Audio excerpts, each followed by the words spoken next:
महाकाल की महिमा, असीम रहस्य और न्याय पर आधारित एक बेहद यथार्थवादी, रियलिस्टिक और रहस्यमयी सस्पेंस कहानी यहाँ प्रस्तुत है। इसे पढ़ते हुए आपको उज्जैन, वहाँ के श्मशान, तंत्र साधना और महाकाल के न्याय की जीवंत अनुभूति होगी। महाकाल का न्याय, तीसरे पहर का रहस्य। अवंतिका की ओर उज्जैन की गलियों में शाम का धुंधलका उतर रहा था। क्षिप्रा नदी के घाटों पर आरती की घंटियां बजने लगी थीं, लेकिन विक्रम के दिल में अजीब सी हलचल थी। वह कोई आम श्रद्धालु नहीं था। वह दिल्ली से आया एक खोजी पत्रकार था, जो केवल उन्हीं बातों पर विश्वास करता था जिन्हें उसकी आंखें देख सके या उसका कैमरा रिकॉर्ड कर सके। विक्रम पिछले 6 महीनों से एक अजीब मामले की तहकीकात कर रहा था। उसके कुछ दोस्त और नामी व्यापारी अचानक लापता हो गए थे।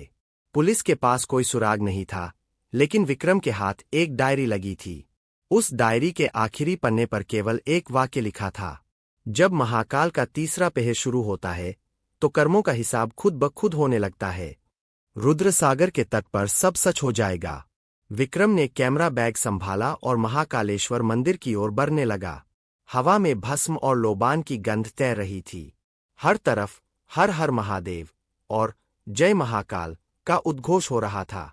लेकिन जैसे जैसे वह मंदिर के करीब पहुंच रहा था, उसे महसूस हो रहा था कि इस भीड़ में कुछ ऐसा है जो छुपा हुआ है। एक ऐसा रहस्य जो केवल श्रद्धा का नहीं, बल्कि कर्मों के भयानक सत्य का था। रात के 11 बज चुके थे। मंदिर के कपाट आम दर्शनों के लिए बंद हो रहे थे, लेकिन भस्म आरती की तैयारियां अंदर ही अंदर शुरू होने वाली थीं। विक्रम मंदिर के पीछे बने प्राचीन चक्रतीर्थ श्मशान की तरफ निकल गया। वहां सन्नाटा था, सिर्फ दूर कहीं चिता की आग धीमी आंच में जल रही थी। तभी उसे एक भारी आवाज सुनाई दी, सत्य को खोजने निकले हो या केवल तमाशा देखने। विक्रम चौंक कर मुड़ा। सामने एक अघोरी बाबा बैठे थे। उनकी आंखों में गजब की चमक थी और पूरे शरीर पर ताजी भस्म लगी थी। मैं अपने दोस्तों को ढूंढ रहा हूं। सुना है वो यहीं कहीं आखिरी बार देखे गए थे, विक्रम ने हिचकिचाते हुए कहा। अघोरी बाबा जोर से हंसे। महाकाल की नगरी में कोई खोता नहीं है विक्रम। यहां सिर्फ वही रुकता है जिसे महाकाल रोकना चाहते हैं। तुम्हारे दोस्त कोई सीधे साधे व्यापारी नहीं थे। उन्होंने जो पाप किए उसकी गंध यहां तक आ रही थी। अगर सच देखना है तो आज रात ठीक 2:30 बजे मंदिर के गर्भगृह के ठीक पीछे वाले गुप्त मार्ग पर नजर रखना। लेकिन याद रखना, जो महाकाल का सत्य देख लेता है उसका जीवन फिर पहले जैसा नहीं रहता। अघोरी की बातें सुनकर विक्रम के रोंगटे खड़े हो गए। बाबा को उसका नाम कैसे पता था? उसने तो अपना परिचय भी नहीं दिया था। सस्पेंस और गहरा हो गया था। रात के 2 बजे उज्जैन नगरी पूरी तरह सो चुकी थी, लेकिन महाकाल मंदिर के आसपास की ऊर्जा एकदम बदल चुकी थी। भस्म आरती के लिए पासधारी लोग धीरे धीरे इकट्ठा हो रहे थे।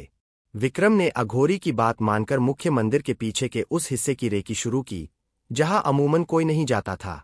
वहां एक पुराना, पत्थरों से बना गलियारा था। दीवारों पर प्राचीन काल की नक्काशी थी। विक्रम ने देखा कि गर्भगृह की दीवार के पास एक भारी पत्थर का दरवाजा था जो थोड़ा सा खुला हुआ था। अंदर से एक अजीब सी नीली रोशनी छनकर बाहर आ रही थी। वह दबे पांव अंदर घुस गया। गलियारा नीचे की ओर जा रहा था, मानो वह जमीन के बहुत अंदर जा रहा हो। जैसे जैसे वह आगे बढ़ा, उसे किसी के सिसकने की आवाजें आईं। विक्रम ने अपने कैमरे का नाइट विजन ऑन किया। जो उसने देखा उसने उसके होश उड़ा दिए। सामने एक विशाल तहखाना था जो सीधा महाकाल के मुख्य ज्योतिर्लिंग के ठीक नीचे स्थित प्रतीत होता था। वहां कोई मूर्ति नहीं थी, बल्कि साक्षात ऊर्जा का एक पुंज था जिससे वह नीली रोशनी निकल रही थी। वहां जमीन पर 3 लोग जंजीरों से बंधे कांप रहे थे। ये कोई और नहीं बल्कि विक्रम के वही 3 दोस्त थे जो दिल्ली से गायब हुए थे, राजीव, अमित और सुमित। उनके चेहरे पर असीम भय था। तभी नीली रोशनी के बीच से एक साया उभरा। वह कोई प्रेत नहीं था, बल्कि एक दिव्य और भयानक स्वरूप था। उसकी आवाज सीधे दिमाग में गूंज रही थी। तुमने धरती पर न्याय को खरीदा, गरीबों का खून चूसा और सोचा कि तुम बच जाओगे। यह महाकाल की अदालत है। यहां वकालत नहीं, सिर्फ कर्मों का हिसाब होता है। विक्रम ने देखा कि राजीव रोते हुए चिल्लाया, हमें माफ कर दीजिए। हमने जो जमीन हड़पी थी, हम सब वापस कर देंगे। समय समाप्त हो चुका है, उस दिव्य साय ने कहा। काल के पहिए को पीछे नहीं घुमाया जा सकता। विक्रम कैमरे से यह सब रिकॉर्ड करना चाहता था, लेकिन जैसे ही उसने बटन दबाया, कैमरे की स्क्रीन पर सिर्फ सत्य, सत्या शब्द लिखकर आ गया और पूरा सिस्टम क्रैश हो गया।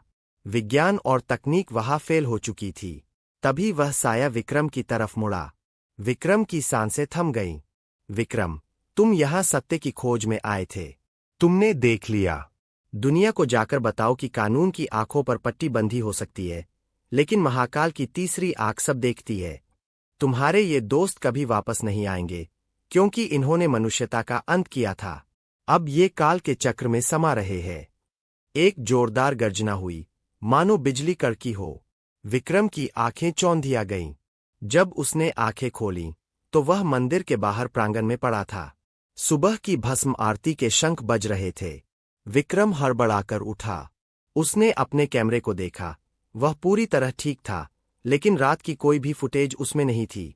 जब उसने दिल्ली फोन किया, तो उसे पता चला कि उसके तीनों दोस्तों की कंपनियों के सारे काले कारनामे और बेनामी संपत्ति के कागजात रात ही रात में खुद ब खुद पुलिस मुख्यालय पहुंच गए थे और उनकी कंपनियों के बैंक खाते सीज हो चुके थे। वो लोग शारीरिक रूप से कभी नहीं मिले, लेकिन उनका किया धरा सब सामने आ चुका था। विक्रम समझ गया कि महाकाल का न्याय अदृश्य होता है, लेकिन अचूक होता है। वह चुपचाप गर्भगृह की ओर बढ़ा, शिवलिंग के सामने सिर झुकाया। उसकी आंखों से आंसू बह रहे थे। अब वह जान चुका था कि ब्रह्मांड का सबसे बड़ा रहस्य और सबसे बड़ा सत्य केवल एक ही है, महाकाल। यह कहानी हमें याद दिलाती है कि हम दुनिया से अपने कर्म छुपा सकते हैं, लेकिन उस काल के अधिपति से कुछ भी छुपा नहीं है। विक्रम प्रांगण में बैठकर सोच ही रहा था कि तभी सुबह के 4 बजने वाले थे। महाकाल की विश्व प्रसिद्ध भस्म आरती का समय हो रहा था। विक्रम ने सुना था कि इस आरती के नियम जितने कड़े हैं, उतने ही अलौकिक भी है। उसने तुरंत भस्म आरती की लाइन में लगने का फैसला किया, ताकि वह उस प्रक्रिया को अपनी आंखों से देख सके। वहां के एक पंडित जी ने विक्रम को रोकते हुए कहा, सुनो युवक, महाकाल की भस्म आरती के नियमों का पालन कड़ाई से करना होता है। पुरुषों को केवल पारंपरिक धोती, सोला पहनकर ही अंदर जाने की अनुमति है। और याद रखना, जब भगवान को ताजी भस्म चढ़ाई जाती है, तब महिलाओं को पर्दा करना पड़ता है, क्योंकि उस समय महाकाल अपने सबसे रौद्र और दिगंबर स्वरूप में होते हैं। विक्रम ने धोती धारण की और गर्भगृह की ओर बढ़ा। वहां का वातावरण मंत्रों की गूंज से गूंज रहा था। पंडित जी ने आगे बताया, यह भस्म कोई साधारण राख नहीं है। प्राचीन काल में यह ताजा मुर्दे की भस्म से होती थी, जो श्मशान से लाई जाती थी। आज भी इसमें कपिला गाय के गोबर के कंडे, शमी, पीपल, पलाश की लकड़ियों और कई गुप्त जड़ी बूटियों के साथ साथ एक विशेष तांत्रिक विधि से तैयार भस्म का उपयोग होता है। यह भस्म जीवन और मृत्यु के शाश्वत सत्य को दर्शाती है। जैसे ही डमरू और शंख बजने शुरू हुए, विक्रम ने देखा कि पुजारी जी ने ताजी भस्म को एक सूती कपड़े में लेकर शिवलिंग पर छिड़कना शुरू किया। उस क्षण पूरे गर्भगृह में एक ऐसी दिव्य और भयानक ऊर्जा का संचार हुआ कि विक्रम की रीत में सिहरन दौड़ गई। उसे लगा कि साक्षात काल उसके सामने खड़ा है। भस्म आरती समाप्त होने के बाद विक्रम के मन का सस्पेंस कम होने के बजाय और बढ़ गया था। रात को जो उसने देखा था और सुबह जो भस्म आरती की ऊर्जा उसने महसूस की थी, उनके बीच कोई गहरा संबंध था। वह वापस चक्रतीर्थ श्मशान की ओर निकल पड़ा, जहां उसे वह अघोरी बाबा मिले थे। इस बार दोपहर का समय था, लेकिन श्मशान के एक सुदूर कोने में, जहां घने बरगद के पेड़ थे, वहां धूप भी नहीं पहुंच पा रही थी। विक्रम ने देखा कि वहां कुछ तांत्रिक खोपड़ियों और काले कपड़ों के बीच एक विशेष चक्र अनुष्ठान कर रहे थे। अघोरी बाबा वहीं एक शिला पर बैठे थे। विक्रम को देखते ही वे बोले, आ गए तुम। भस्म की शक्ति देख ली, अब तंत्र का सत्य भी समझो। उज्जैन, अवंतिका केवल एक शहर नहीं है, यह ब्रह्मांड का केंद्र, नाभि स्थान है। यहां की गई तंत्र साधना कभी खाली नहीं जाती। बाबा ने अपनी धूनी से थोड़ी भस्म उठाई और हवा में उछाली। विक्रम को उस धुएं में अपने लापता दोस्तों के चेहरे साफ दिखाई दिए, जो दर्द से चिल्ला रहे थे। बाबा ने आगे कहा, तुम्हारे दोस्तों ने केवल इंसानों को नहीं धोखा दिया, बल्कि उन्होंने तंत्र साधना का दुरुपयोग करके महाकाल की इस पवित्र भूमि के नीचे छुपे एक प्राचीन गुप्त खजाने और सिद्धियों को चुराने की कोशिश की थी। उन्होंने एक दुष्ट कपाली तांत्रिक के साथ मिलकर मारन और स्तंभन क्रियाएं की थीं, ताकि वे अमरत्व और असीम धन पा सकें। लेकिन वे भूल गए कि जो तंत्र शिव से निकला है वह शिव के खिलाफ कभी इस्तेमाल नहीं हो सकता। तो अब वो कहाँ है? बाबा, विक्रम ने कांपती आवाज में पूछा। आज रात, जब अमावस्या की काली रात अपने चरम पर होगी, तब रुद्रसागर तालाब के किनारे उस कपाली तांत्रिक का अंतिम अंत होगा जिसने तुम्हारे दोस्तों को उकसाया था। वही कपाली तुम्हारे दोस्तों की आत्माओं को अपने वश में करके महाकाल की शक्ति को चुनौती देने की कोशिश कर रहा है। अगर तुम्हें साहस है तो आज रात तंत्र साधना का सबसे भयानक और वास्तविक रूप देखने आ जाना, बाबा ने कहा और अचानक ध्यान में लीन हो गए। विक्रम के पास अब पीछे हटने का कोई रास्ता नहीं था। यह कहानी अब सिर्फ एक पत्रकारिता की रिपोर्ट नहीं थी, यह उसकी अपनी आत्मा और सत्य के बीच की लड़ाई बन चुकी थी। रात के ठीक 12 बजे विक्रम रुद्रसागर के ठहरे हुए पानी के पास पहुंचा। चारों तरफ घना कोहरा था। अचानक उसे मंत्रों के उग्र उच्चारण सुनाई दिए। ओम ह्रीं ग्लौं शू महाकालय नमः। सामने जलती हुई आग के चारों तरफ 5 कपाल खोपड़ियां रखी थीं। बीच में वह दुष्ट कपाली तांत्रिक बैठा था और उसके पीछे 3 धुंधली परछाइयां खड़ी थीं। वे विक्रम के तीनों दोस्त थे, जो अब पूरी तरह कपाली के तंत्र के वश में भूत बनकर कांप रहे थे। कपाली चिल्लाया, आज रात इस रुद्रसागर की बलि से मुझे वह महाकाल तंत्र सिद्ध होगा जिससे मैं काल को भी वश में कर लूंगा। कपाली ने जैसे ही अपनी तलवार उठाई, अचानक रुद्रसागर का पानी खौलने लगा। आसमान में बिना बादलों के बिजली कड़कने लगी। चारों तरफ से भेड़ियों और सियारों के रोने की आवाजें आने लगीं।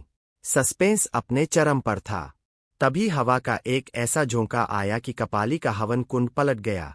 श्मशान की तरफ से वही अघोरी बाबा आते दिखे, लेकिन इस बार उनका रूप साक्षात रुद्र जैसा लग रहा था। उनके हाथ में एक त्रिशूल था। मूर्ख कपाली, अघोरी की आवाज ब्रह्मांड को हिला देने वाली थी। तूने सोचा कि तू महाकाल के तंत्र से महाकाल को ही जीत लेगा। तंत्र का पहला नियम है पूर्ण समर्पण, न कि अहंकार। अघोरी ने त्रिशूल जमीन पर मारा। एक भयानक विस्फोट हुआ। विक्रम ने देखा कि कपाली के चारों ओर जो तांत्रिक सुरक्षा चक्र था वह टूट गया। कपाली के वश में जो विक्रम के दोस्तों की आत्माएं थीं, वे आजाद हो गईं और उन्होंने कपाली को ही घेर लिया। कपाली दर्द से चीखने लगा क्योंकि उसका अपना ही तंत्र उस पर उल्टा पड़ गया था।